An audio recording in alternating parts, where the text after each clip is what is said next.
Welcome to our channel. Today we how to withdraw from Stripe Dashboard Payouts, complete guide step by step clearly.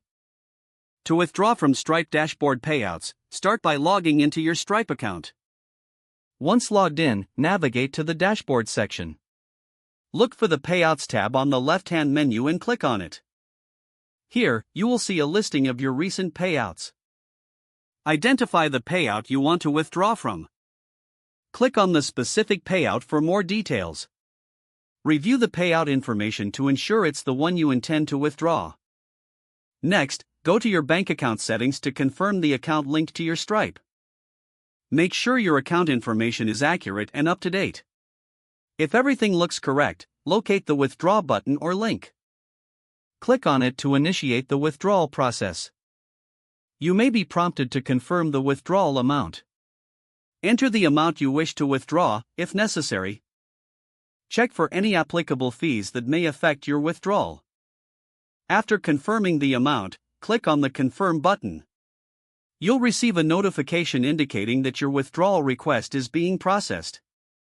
Monitor your email for updates regarding your withdrawal status. The funds typically take a few days to reflect in your bank account. Keep in mind that processing times can vary based on bank policies. Once the funds appear in your account, your withdrawal is complete. Feel free to reach out to Stripe support if you encounter any issues during the process. If the page does not load, refresh the browser or try again in a private or incognito window. Make sure you are using the correct email address, then retype it carefully to avoid small typos. If your password is not accepted, use the reset option and create a new strong password you can remember.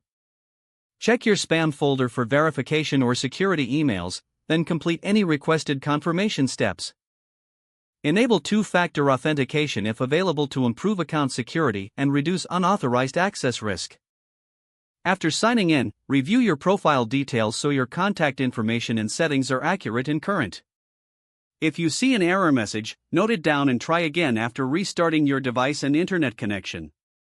Don't forget to like this video and subscribe to our channel for more step-by-step tech guides.